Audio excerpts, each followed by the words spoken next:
What's up, IronBirds fans? Michael Marcantonini back here for episode 9 of All Mic'd Up. I've got IronBirds outfielder Douglas Hodo III joining me. Doug, thanks for taking the time, man. Appreciate you having me. With your name being Douglas, I know people call you Doug, Dougie. What's the breakdown of who calls you what?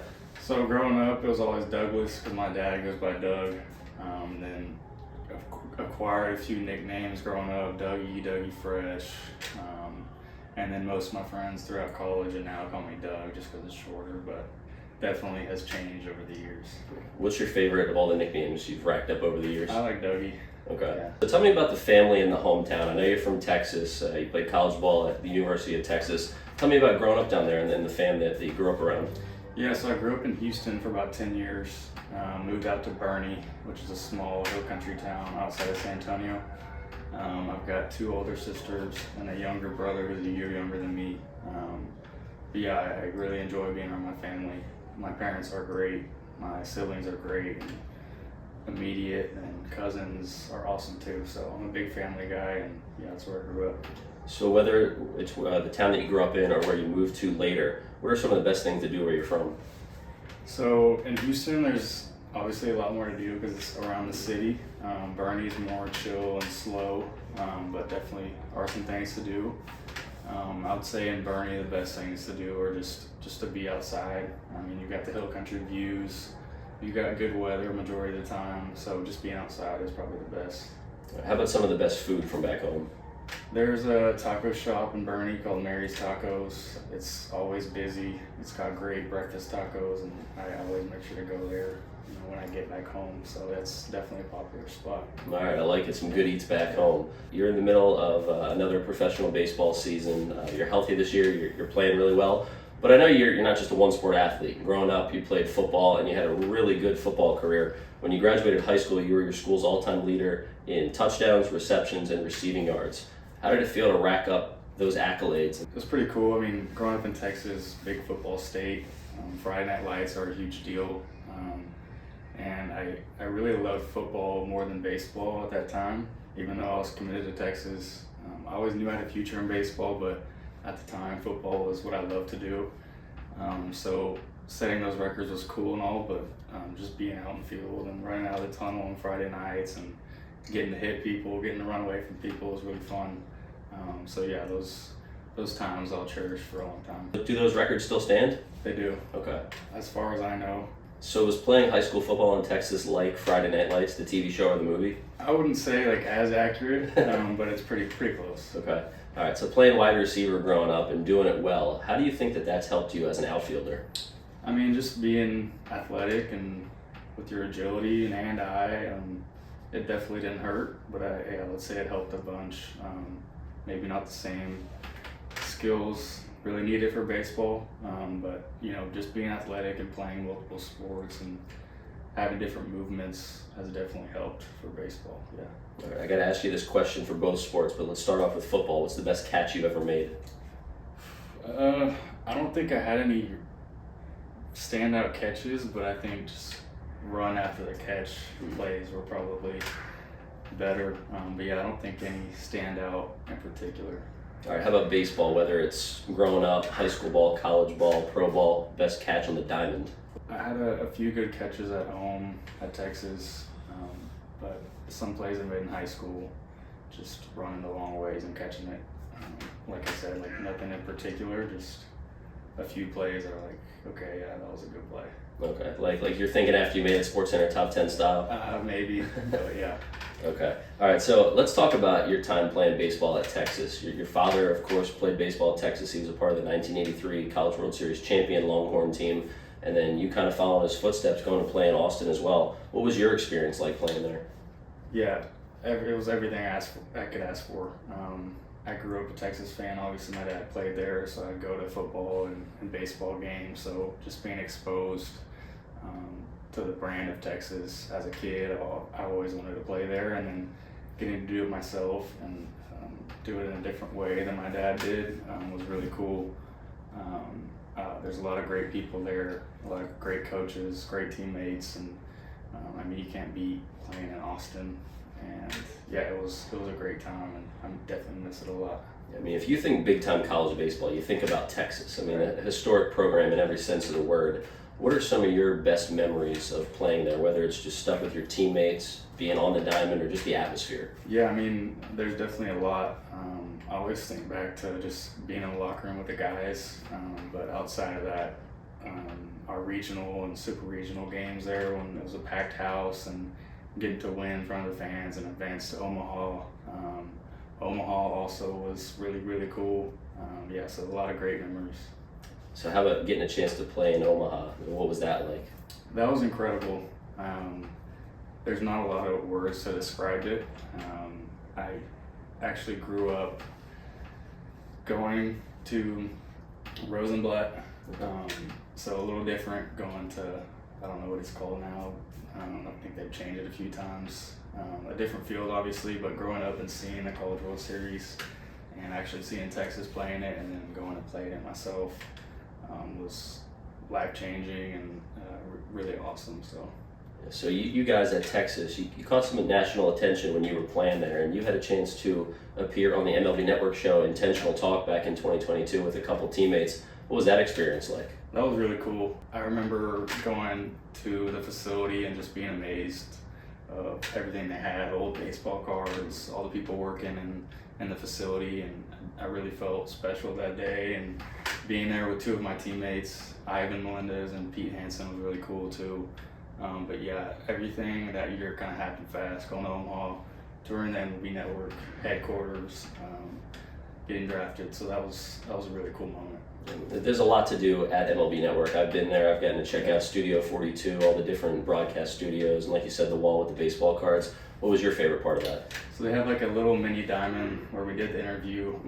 We got to hit some fungo, like wiffle ball in there, and hit some home runs in there, so that was really cool. Yeah, man, that's so cool. You did pretty well in the interview too. I mean, they were peppering you with a couple questions. That was solid. I'm not a huge interview guy. I don't love to talk, but it was really cool. Yeah, well, since I knew that you were on that, I figured you could come on all mic'd up and hold your own. So tell me about some of your favorite athletes growing up, whether it's baseball or another sport. Yeah, I definitely had a few. Growing up in Houston, I was an Astros fan. So Craig Biggio, war number 7, just a really good, solid player. I really liked him. And then football-wise, I kind of had a bunch of different random guys. And then another baseball guy, I don't know why I liked him because we're very different players, but Prince Fielder was someone that I always liked watching just because he hit bombs. But yeah, I don't think I had a select few that I was like gung-ho about, but definitely a lot of different guys that I liked watching. What's your favorite part about being a professional baseball player? I like the freedom. I think in college, not to knock college at all, but you're on a very strict schedule and sometimes you're not allowed to kind of focus on what you want to do and have your own schedule. I mean, you're in school too, so it's a very strict time. NCAA has limits for what you can and can't do. And pro ball is nice in the fact that you can kind of go at your own pace, work on what you need to work on, and just go out and play. Talking about that freedom that you have, I mean, you don't get many off days, one a week for about a 6-month stretch. How do you normally spend your off day?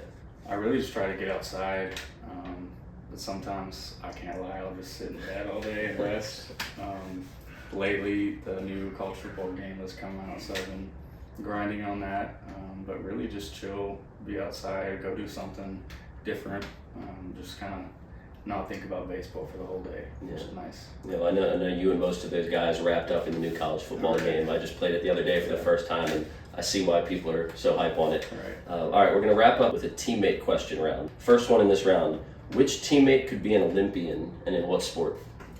I feel like Creed could be a very good shot putter or discus thrower. He just kind of fits that mold. I like that answer. I was not expecting you to go there. All right, question 2. Which teammate would you list as a reference for a job interview? Say after the playing career, you need a recommendation from somebody. I think it's someone that is very smart. I'll say Cooper Chandler. I know he had his degree in finance or something like that, so I would say Cooper Chandler. Okay, good answer there. I like it. All right, which teammate has the shortest attention span? I think I might go with Creed too. No knock on Creed, he's just kind of energetic and all over the place. So Okay. Creed. Creed's a common answer in these teammate question rounds for all different questions. Very fitting for most questions. All right, next one. Which teammate would you trust most to manage a game? I'd probably say Adam Ritzbog. Pretty reliable, knows the game, smart. That's a good answer. Catchers are good picks for that. Exactly. All right, last one for the teammate round. Which teammate would have been the best college roommate? I'll go Tavian. I've gotten pretty close to him, and he's a good time, so I think Tavian. Okay, I like it. Good answers, a variety. That's what I'm looking for here on All Mic'd Up. Well, he's IronBirds outfielder Douglas Hodo III. I'm Michael Marcantonini. Doug, thanks so much for taking the time, man. Thank you very much. Enjoyed it. Absolutely. We'll be right back on All Mic'd Up. At I Am Human, we believe in the power of compassion and empathy. That's why we're committed to giving back to the community that has supported us. A portion of every purchase you make goes towards supporting mental health charities and organizations dedicated to making a difference in the lives of those affected by mental health challenges. Go to IamHumanTheBrand.com to see all of our apparel options, from hoodies and joggers to crewnecks, tees, and beanies. That's IamHumanTheBrand.com and at IamHuman_the brand on Instagram. If you're looking for a rental contract or want to have your property managed, then contact TCA Property Management, Inc. Whether you need to rent it or need it rented, owner Don Curry and his dedicated staff offer 24/7 service. Contact Don and the TCA Property Management team today at 410-273-9585 or email office@tcaprop.com. That's 410-273-9585, and you can visit www.tcaproperty.com for more information. Welcome back to episode 9 of All Mic'd Up IronBirds fans. I've got IronBirds right-handed pitcher Michael Forret joining me. Well, Michael, I really appreciate you taking the time, and you are the first person who is also named Michael to join me on the program. Thanks for doing this, my man. Absolutely, I'm glad to do it. Yeah. So first off, I really like asking you guys about your family and where you're from. So tell me about the fam back home in the Charlotte, North Carolina area. Yeah, so obviously I grew up in Charlotte, been there my whole life. Went to Providence High School there. My family, got my mom, my dad, my grandma, and then my brother, and now his wife, and I'm an uncle, little niece Magnolia. But they're awesome, great support system. They love watching me. I couldn't ask for anything better. My brother's like my best friend. My mom and dad are always there for me. They watch every game. I couldn't do it without them. They mean the world to me. Did you get a chance to play baseball with your brother growing up? Age different wise, did you overlap at all? No, I'm 20 and my brother's about to turn 30 in a couple days, so we never got the chance to. But I mean, we grew up playing sports together. Just go play basketball, do whatever together. So it was always fun. We're super close. Yeah. Well, you're only 20 years old. You're only a couple of years removed from high school and living at home year round with the family. Tell me about your friends back home, like the best friend group from back home. I had, all my baseball buddies at Providence and everything that I would hang with off the field and everything when we weren't doing baseball.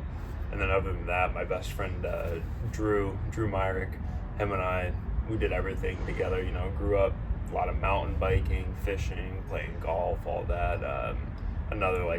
He's a brother to me. He's like my second brother. So he means the world to me, always there for me if I need him. But growing up, whenever we could get out, whenever we weren't busy, we'd ride our bikes around the neighborhood, just be kids, go play basketball, go fish, do whatever we could do. But it's definitely, it's weird now being about our own ways, but anytime we can get home, anytime we're together, we still do it whenever we can. Yeah, I love hearing those stories. Well, shout out to the boys back home. Well, I know you mentioned fishing. I know you golf a little bit. What do you like to do off the field when you're at home? When I'm at home, pretty much just, if I'm not working out, golf's the priority. I travel, I go to Tennessee. My girlfriend's there in Tennessee. I'll spend time in Knoxville in the off season. Like fishing. I think this off season I want to travel a little bit more. Maybe go down to Florida a little bit, see different parts of the country, do some different stuff. But other than that, I'm a homebody. I don't really go out or anything back home. I just chill, hang with the fam. My brother just moved from Naples, Florida to Greenville, South Carolina, so I'm looking really forward to spend a lot of time with him and his wife this off season, which is gonna be awesome. Yeah, so you got some places to hit on the map, doing a little traveling. Well, I love to eat. I love talking about food. What are some of your favorite foods? I do blackened chicken and pasta. Love it. Chicken breast blackened with some pasta. I'll do a good ribeye. Can't complain. Those are like my two main, like if I'm going to go make a meal, like a dinner meal, that's what I'm going to make. Other than that, if I'm eating out, I like Chick-fil-A, I like Subway. I keep it pretty simple though. I grew up a super picky eater, try to broaden my horizons now, but I just try to get the right stuff in for the most part. Just make sure I get my proteins, my carbs, whatever that is, every day. Make sure that I'm fueled and ready to go for being here all day. How about specifically on days where you're going to pitch? Do you have a specific set, this is my breakfast, this is my lunch, this is my dinner? I don't do anything too specific. Days I pitch for sure, I really like to sleep in. Yeah. So I'll go get like a earlier, like late breakfast, early lunch type thing. I might go get a sub, honestly, from Subway or something, get some protein and carbs in me, and then other than that, I'll cook a ribeye before I pitch. I'll eat a ribeye like 3 hours before I go out and crush that, be ready to go, feel fueled up, and then obviously, we're all caffeine monsters, so I get my C4 in. I make sure I get my C4 in, make sure I'm hydrated, all that. Just try to take care of my body the best I can. Yeah, hey, ribeye on start days, we're eating good around here. That's what's up, man. You're only 2 years removed from being a high school senior, and now you're in high A as a 20-year-old. Have you been able to take any time over the last couple of years to just sit back and process that? I feel like I have a good understanding of where I'm at, where I'm trying to go, how I've gotten here, but I think living in the moment and just taking it day by day is the best way to go about it. Making sure you're doing the right things with your body, make sure I'm getting the work in the weight room, the training room, everything I can do, and it's just like, it's a big focus for me. Obviously, I look towards the future of hoping to be in the MLB and everything, but I like to really focus on what I can do now to get myself there and just stay healthy, have a good year, start to start, make sure I'm doing the right things, working on what I should. But I don't get caught up thinking and where I've been, where I'm going, that type of thing. I just kind of like to stay dead on focused on what's going on right now. All right, let's take a look back to your senior season of high school. You won a state championship, an undefeated season with your team, and you threw 2 no-hitters. And then you also pitched in the championship clinching game that year. Yeah. What did that all mean to you? How does it feel to have done that? We had that team that we had was just a fantastic group of guys. It was awesome. We were so tight. Best team chemistry I've ever been a part of. It was one of those things. We had a lot of talent that year. A lot of guys going D1. I was committed to a D1 school. Our other really good pitcher, Eli Gerzenbeck, who's at South Carolina right now. He was lights out. He put up 200 strikeouts that season, which was ridiculous. But that season meant a lot to me. I'm still, to this day, super, super close with my head coach, where he's a true, amazing friend to me. Helps guide me along the way with what I'm doing. And it's definitely fun to look back at and be like, yeah, I was a part of that. That was a lot of fun, and I still keep in contact with a lot of the people from that team, which is really cool. Yeah, incredible memories to look back on. So let's talk a little bit about what you've got in the pitch mix. So you throw a sweeper and a slider, and they're very similar pitches, but there are differences. But not a lot of guys throw both. So I was wondering if you could show the fans at home the different grips and just the differences with the pitch. Yeah, so my sweeper, you get the 2 seams right here. I kind of wrap my index finger on top of this seam, throw my thumb in here, and then this finger kind of rests in between this seam and that seam, just kind of pressure on the ball. And when I throw it, I'm really thinking about getting my index finger off the ball last, trying to get that spin on the ball to where it just kind of stays right around the 0 line and just takes off. It's super sweepy, a lot of horizontal motion, works really well to righties, you can backdoor it to lefties. And then my other slider is more of a gyro slider. I learned it at Tread this offseason as well.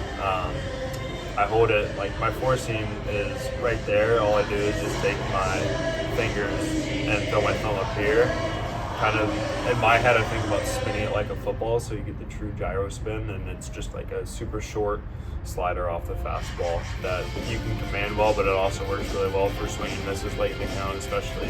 I like being able to use my sweeper to, set somebody up. Like if I go fastball, get 0-1, sweeper for another striker, swing and a miss to get to 0-2, and then you throw a gyro, which is starting right down the middle and just finishes on the plate. You can get a good swing and a miss there with it. So I know there's not a whole lot of people that throw both sliders, but it was something that we were going to try coming into this year, and it's worked really well. So I'm happy with it, and definitely continue doing it in the future. Okay, I mean, that's fantastic insight and analysis that you only get here on All Mic'd Up. If you could pitch in a big league rotation with any 4 other MLB pitchers all time, yourself and 4 others, who would be in that rotation?